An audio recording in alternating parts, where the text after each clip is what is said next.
Propel Fitness Water. With Gatorade electrolytes, zero sugar, and vitamins, Propel hydrates better than water to help you get the most out of your workout and get back to your best self. What propels you? Propel with Gatorade electrolytes.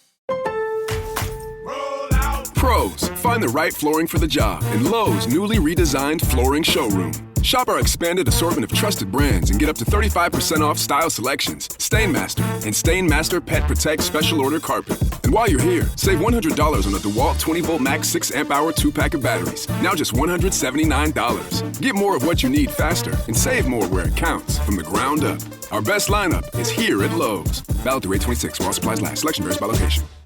This message is brought to you by Apple Card. Shave ice by the beach. A trip to the state fair. And a throwback flick at the local drive-in. They're more than just items to check off the summer bucket list. They're also opportunities to earn 2% daily cash back when you use your Apple Card with Apple Pay. Apply for Apple Card now and use in minutes with Apple Pay. Subject to credit approval. Apple Card is issued by Goldman Sachs Bank USA, Salt Lake City branch. Terms and more at applecard.com.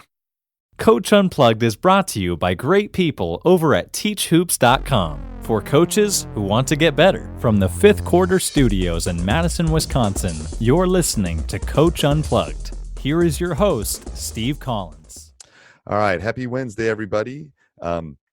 Episode 613 of Coach Unplugged. Today, we're going to talk to Gene Durden. I've talked to him before, but these are gems, baby. These are gems. So I always like to throw these in once in a while. So this is a two-parter. This is part one. We're going to talk about Gene about building a program and basketball discussion. He is truly one of the hidden gems in the U.S. But before we head off to that, I'd like to give a big shout out to our two sponsors. First of all, Dr. Dish, the number one shooting machine on the market. They will not let you down, baby.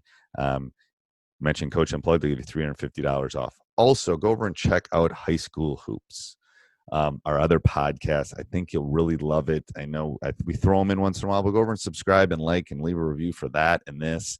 And we would love if you came and gave teachhoops.com a try. You know, it's Netflix for basketball coaches, but it's so much more than that. It's the community. It's my passion. It's what I love to do. So go over and check it out. All right, let's head off to the podcast. You're going to really enjoy today's podcast with Gene. Two pretty like-minded coaches, one from the Midwest and one from the South. I guess we would call Georgia the South.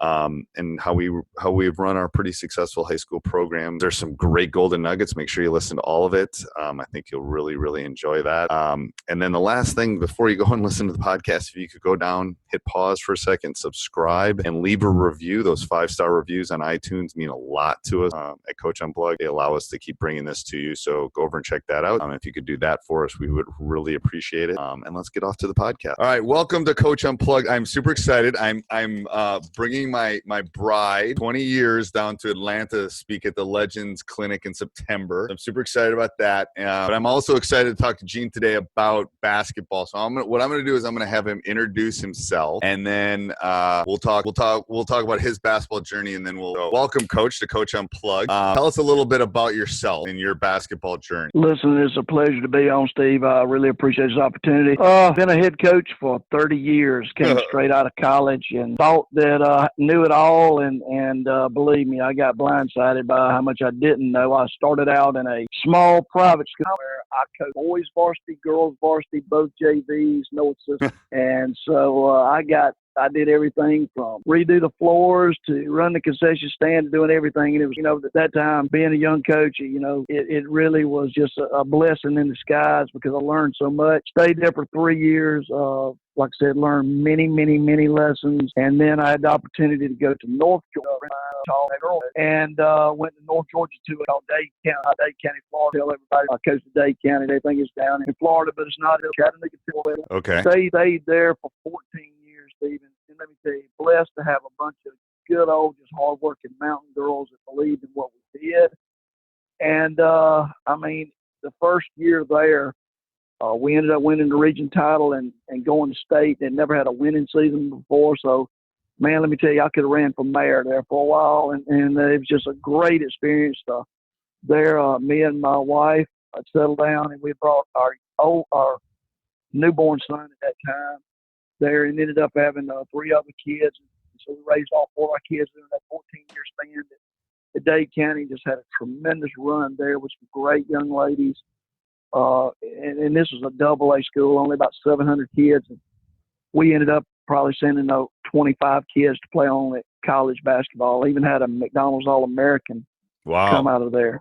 Yeah. So, you're very fortunate to have a kid of that caliber. Yeah. So, I tell people there's 2 types of coaches, Coach. There's coaches with players and there's ex-coaches, That's a good statement. I always tell them as I start when I talk at clinics, I say, you know what, 2 things that go real well together. And I said, that's Coach of the Year and Player of the Year. Because I guarantee you, those players a lot of times make you look like you know what you're doing. But I had a great situation there. Now, from there, kind of the little background of how I ended up at Buford was I started looking. Really, the school that day was wonderful, but it really didn't have great opportunities for my boys. And my boys were getting to the situation where they were serious about sports and everything else. And so I started looking all across the Southeast of trying to find the best place that I could go to give my kids the best opportunity that they could have academic-wise, athletic-wise, total package.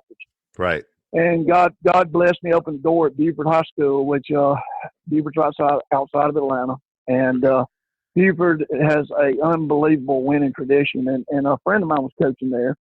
And I was going to even go try to be his assistant coach. But then all of a sudden the girls' job popped open. Everything fell in line. Been there. This is my 14th year there. And we've had a great run here. And had a lot of success and a lot of had to redo the program and have some ups and downs, but have really built a really good program here, built on the right things and the core values and all, and very, very proud of what we've been able to do here. It's I want to unpack a couple of things. First of all, very similar experience. I'm coming up. This is 31 for me, I think, but I think especially for the young coaches that are listening. You can read all the books you want. You can watch all the videos you want. You can do until you've actually been thrown into the fire. You think you know it, but you really don't. Oh boy, Steve, you're so right. And there's no. I tell the people all the time, there's no substitute for experience. And especially like I said, when I got into it, man, it was such a blessing that I went to that smaller private school starting out because. Like I said, I had to do everything there. And so now everybody's kind of amazed and all that, it don't matter whether it's wrapping an ankle, dropping the bus, doing whatever. Right. I've been able to do it. That's been a big plus in my coaching career. So. Yeah. And I don't think people realize too that, I'm sweeping I'm a high school coach. I've been 30 years. We've won 3 state titles. I've coached NBA. I'm still sweeping the floor. That's what we do. Absolutely. That's what high school coaches do. We're there every day, Trust me, everybody in that school knows my name. All the janitors know my name. I was in there this morning with my son. So it's like, that's our lives. That's where we live, basically, That's one of the things, everybody talks about, the kids nowadays and the changes and all of that. I'm more worried about the coaches than I am the kids because, I see a lot of younger coaches come out. Like you said, I'm out there sweeping the floor, doing this, doing that. They're like, now, why are you doing that? Right. And I'm like, it's what I'm supposed to do. It's about excellence. And, that's just something, like I said, that really worries me now in the coaching environment is we talk about entitled kids. Right. Man, I see so many entitled coaches now. They don't have any idea. It's like that thing about my first 3 years. I didn't even know how much I was getting paid, man. I just knew that, guess what? I was doing something I loved to do and, man, had a passion for it. And, man, I had the best job in the world. Yep, that's something I teach my kids too. The kids that live in my house with me. It's like find something that you love to do, and find something that loves you back, and you'll never work a day in your life. You might love playing the piano, but it might not love you back. So you got to find something that loves you but loves you back, and you'll do it. Coaching and teaching has been one of those things for me. On a side note, we go to Sanibel Island a lot in Southern Florida. And we drive through Atlanta. Atlanta has the worst traffic in the entire world. I'm telling you. Brother, let me tell you what. See, everybody, when I moved to Atlanta, I'm just old country boy. And they was like, well, how are you going to survive? And I said, listen, Buford's on the outskirts of Atlanta. So, yes, we've got our own little we got a little sub-city out here. And so we don't have to go into the traffic and everything else. I couldn't do it. We were on vacation a little bit last week. we came back to Atlanta and we saw cars, sitting there. And I told my wife, I said, listen, there's no way I can do this every day. I said, I'd have to find something else I'd have to do. So, like I said, Right. It's blessed to be able to do. But you're right about Atlanta traffic, brother. But I don't get in it that much. Oh yeah, it's crazy. All right, so let's talk some X's and O's. Here's a good one. What if you could only do 3 things at practice? What would those 3 things be, and why? Okay, now when you're asking that would be kind of, I don't know about specifics of what I would believe. What I believe is 3 things you got to do to win a state championship. I truly believe in these 3 things. Okay. You got to, and what's going to be so funny is one of them we concentrate on all 3, but I'm base our program on something else too. So, but anyway, I think you got to be a great rebounding team. I think that everybody talks about defense and all that, but man, let me tell you what, to win championships, you've got to control the boards. And so, rebounding is the first one. Second one is half court defense. Man, you got to have something that you hang your hat on. Yep. And it's got to be one of your bases, and you got to be able to play half court defense. And then one that's overlooked a lot, I think, is half court execution. So, those 3 things. Say that again, Coach. You broke up on. You were a little away from your mic on that one. Say the third one again. So is half court execution. Okay. And so I believe, a lot of people, I had to learn that the hard way.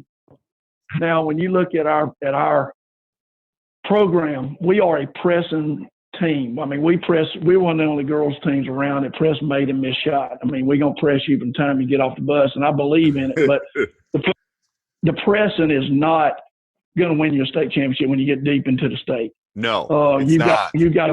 And people don't believe that, and they don't have another backup plan. Yep. Pressing is, like I said, it's going to help you with transition, help you with a lot of stuff. But those 3 things right there is what you got to hang your hat on. There's no doubt about it. So going back to what you got to learn that. I think you got to learn that the hard way, because I had some teams that, no lie, had like 3 or 4 Division I guys, NBA guys, professional guys. I thought I could press all the time, and it's like then you run across that one team that's just going to come down and grind you, and if you don't out execute them, they're going to beat you. And you're right. You're going to win a lot of games doing that style, but I love that your third one is you have to be able to execute in the half court. I think a lot of young coaches don't see that, and you got to experience. I'm sorry to interrupt you, but I tell you, I don't think it's going to be a good idea to put us on the same podcast, because I think we're already thinking way too much alike. And so I don't know if that's good or bad. That is good. See, at Dade, where I was there, man, we pressed so hard and our kids played so hard. But what we didn't learn to do was we didn't learn to execute in the half court because we wanted to steal it, or we wanted to get something easy in transition. So later on, when you got in the state where people could handle you a lot better, yep. Then you didn't know how to execute and get the shots you needed to by grinding. And right. We played for three state championships there.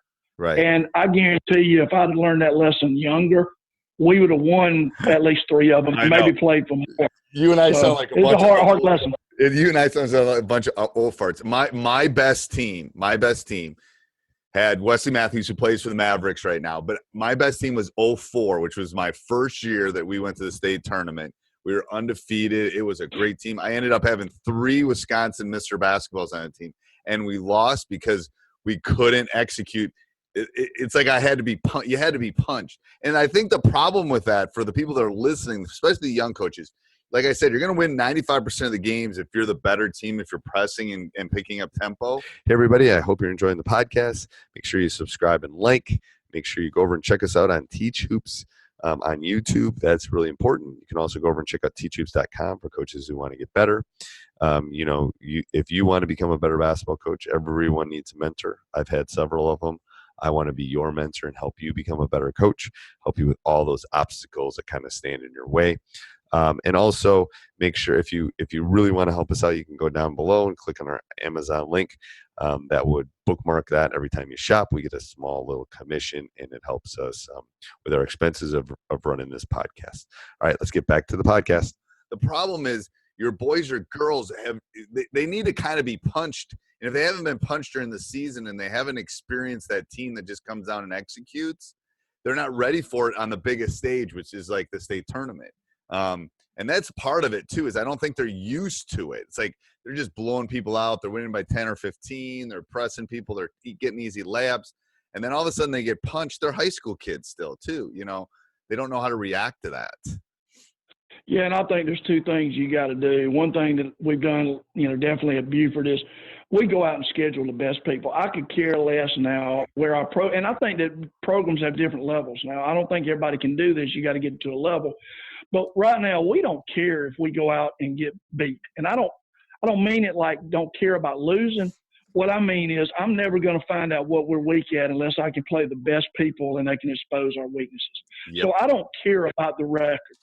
I care about playing the best people and how we compete against those teams and all, because like you said, to get prepared for the championships, you have to be hitting the mouth and you got to see how you're going to respond. And, it's so funny you said it. I had a great team back at Dade County that we would just be beating people 30-4 in the first quarter. And, what you do is you try not to rub it in on nobody. So what do? You the second half, you pull your kids, you do this, you do that.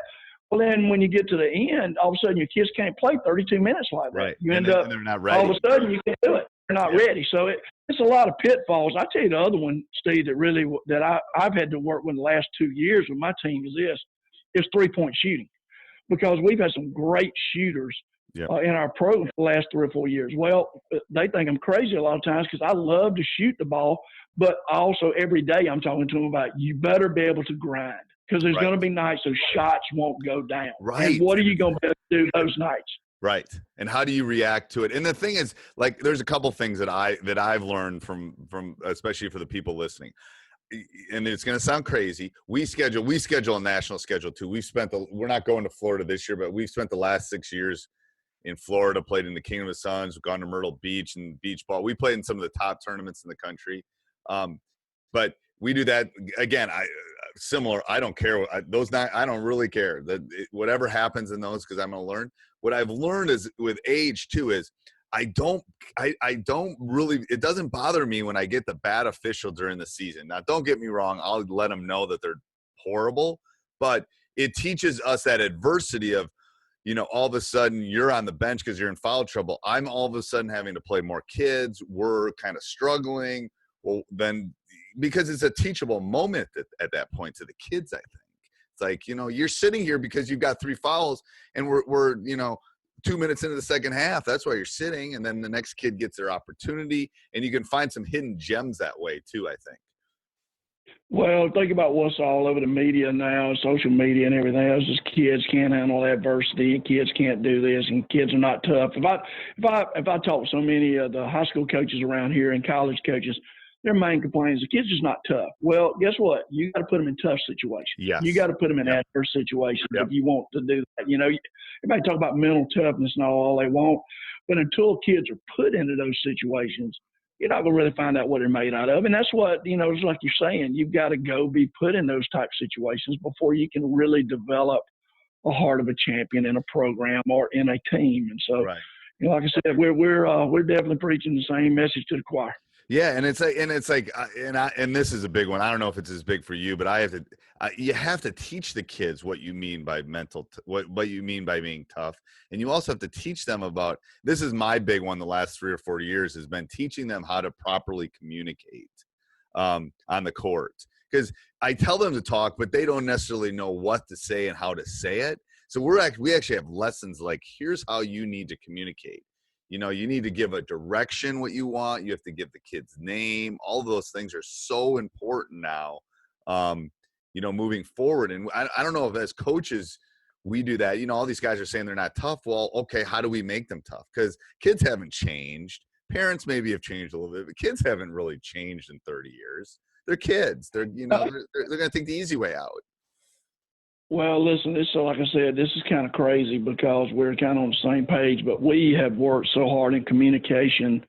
It's unbelievable the last 3 or 4 years, because I get so mad all the time because, let me tell you what, I tell them all the time, if you can text your help side defense over there and tell them what to do, we'll all be in good shape. Because by gosh, they can't put a cell phone down but can't open their mouth. But I tell you what we did too is, there's a great coach. You need to get him on your podcast sometime up in Georgia at Emmanuel College.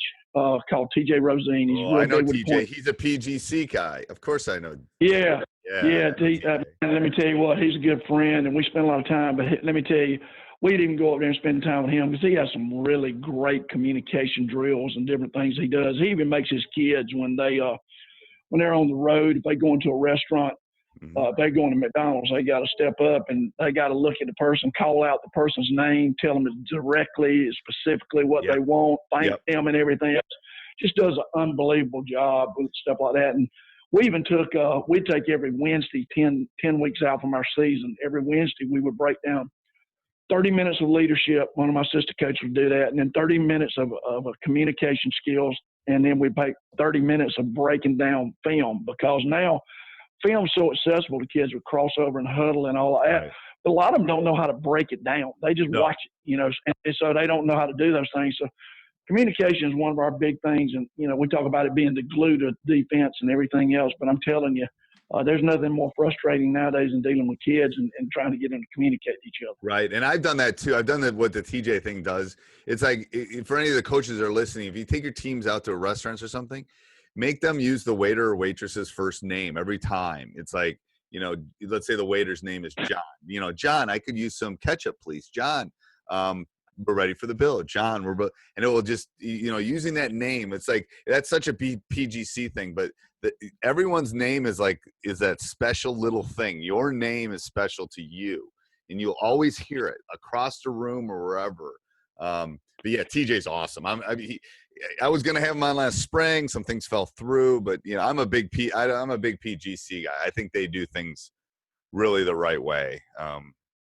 They really and there's not many, to me, in my opinion, which sometimes my opinion is kind of real opinionated, but there's not many guys like that left that do it the right way. And Sam Allen and TJ and all them PGC guys, they do a great job. We got a great relationship with all of them up here in Atlanta, and have nothing but respect for what they do and how they teach the game of basketball, because there's a lot of coaches out there now, but there's just not a lot of teachers anymore that really want to get down and break it down and make kids do the right things and do it the right way. So, like I said, I hate to say, I'm an old dinosaur, man. Like I tell everybody all the time, I guess dinosaurs go extinct. So it'll be at some point, the best I can.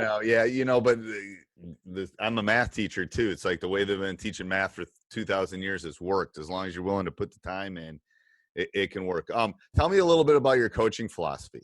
Like, if you had to summarize your coaching philosophy. Well, I think that what we're going to try to do is put 3 types of pressure on you. And because I feel like that pressure will eventually wear you down mentally or physically. Right. So the first type of pressure that we're going to try to put on you is definitely, we're going to press you. And we're going to – now, what's kind of crazy about our philosophy here is we will get out there and see, we don't – when I was up at Dade, I didn't have a lot of athletes. So I really had to work with skilled basketball players and make players and all. So, like with our pressing system, we run a lot more containment press than what we do with pressurized press, because I think people get used to that type pressure. So, number one, like I said, our base that we run is a 1-2-2 containment. That we contain is really a disguised half-court trap. Right. So we put pressure on you in the full court. But then what's kind of crazy is when we get to the half court, we run a sagging man-to-man defense. And everybody calls it pack line now and all that stuff. I was running this 25 years ago. Boys coach taught it to me and loved it. Yep. But so we're going to protect the paint with everything that we do. So that's the first type of pressure, is we're going to get you and we're going to try to wear you down in the full court and everything else. Now, the second type of pressure is we're going to try to really put pressure on you in offensive transition. So this is the other way. We're going to try to score on you really, really quick and make you get back and do those things. But then the other thing is, if we don't get an opportunity, now we're going to try to put you in half court and grind you. We're going to work until we get what we want in half court. We don't have a shot clock still in high school, so like I said, we're going to try to execute you. And like I said, that goes back to half court execution we talked about. And then the other third type of pressure we're going to try to do is we're going to try to really get on the offensive boards. So, you just see nobody, like I said, and it ties into what we talked about winning a state championship, because we talked about, number 1, rebounding, number 2, half-court defense, number 3, coming back and being able to execute on the half-court offense. Right. So the pressures that we're putting is also kind of pressurized and is going back into those type things. So, when shot goes up, we're making sure our weak side wings and everything else is crashing the boards, and we're trying to put pressure on you that way.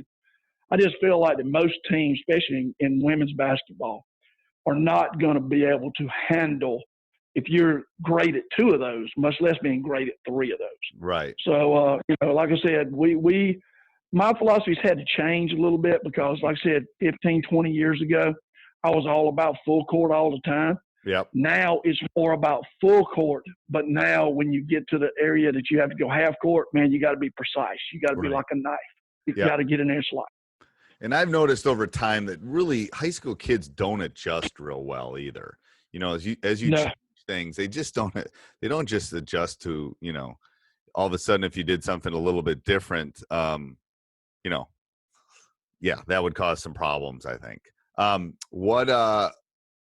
Can you think of one coaching moment that you could dive into? Something that in your 30 years that a young coach could take something away from?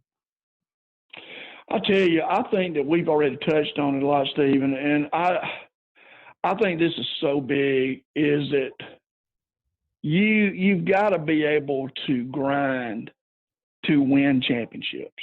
And I think you've got to be able to grind both in the half court and when you half court offense and half court defense. I think those are so important. And I think kids now, they live in such a world of instant gratification that grinding is something that's foreign to them.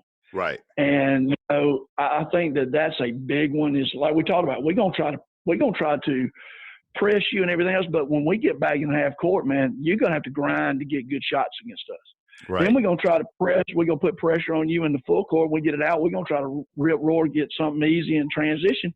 Right. But then if we don't, being able to switch it up. Yes. So I think the grinding is big. I tell you the other thing. I think that I think I may have the opportunity to speak at point guard college again this coming up year.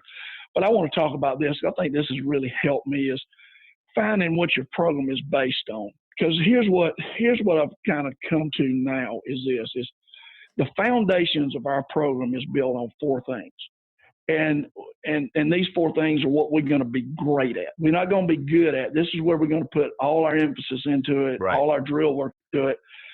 And the 4 things is number 1 is going to be our sagging man-to-man defense. I mean, we're going to put so much because, like we said, that's one of the things. The other one is going to be our 1-2-2 press. Now, like I said, we're going to do some other variations, but this is what we're going to be great at. This is going to be the one. Foundation. This is the foundation of your house. Yes. This is it. Yeah. The other foundation that we've kind of, and this is kind of really weird, is we run the dribble drive now. And as a coach, an old school coach, I hate the dribble drive because it's nothing but about one-on-one basketball and breaking people down. Right. But now we love it because most high school defenses, if you can turn it and do what you need to do, you're going to get something good off of it. Right. So our other foundation is we do all our shooting drills, we do all our work and everything off the dribble drives. That's our 3rd foundation. And then the 4th foundation was kind of a unicorn for us that I've been looking for in my coaching career for a long time is what do you do against a zone? Because so many people run sets against zone or they run this, they run that. We've kind of started this about 3 years ago, and it's been really good to us. Is we have zone principles. We run out of a 1-3-1 set, but we teach our high post and our low post how to play off of each other and how to read each other and what's going to happen here and the ball goes there because last 2 or 3 years we hadn't had a lot of big just wilding around post players, so we had to be a little bit quicker and everything else. So we teach them to score off the short corner. We teach them how to score off the high post and how to attack off. Hey, everybody. I hope you enjoyed that podcast. If you did, please go over and leave that 5-star review on iTunes, Stitcher, Spotify, Acast, wherever you listen to these podcasts. Also, go over and check out teachhoops.com for coaches who want to get better. It is my baby. Learn all my secrets of how I was able to win 80% of my high school games, 3 state titles, multiple conference championships. Let me help you through this great journey we call coaching. All right. Have a great day. Sleep Number's new collections are designed to adapt to the changing nature of your life and your sleep needs. Whether it's the personalized comfort of the Comfort Mode mattress, the targeted pressure relief of the Comfort Next mattress, or the Climate Collection that actively cools or warms to help you fall asleep and stay asleep. And now, all beds are on sale during our biggest sale of the year. Save 25% on the new Comfort Next Luxe for a limited time, only at a Sleep Number store or sleepnumber.com.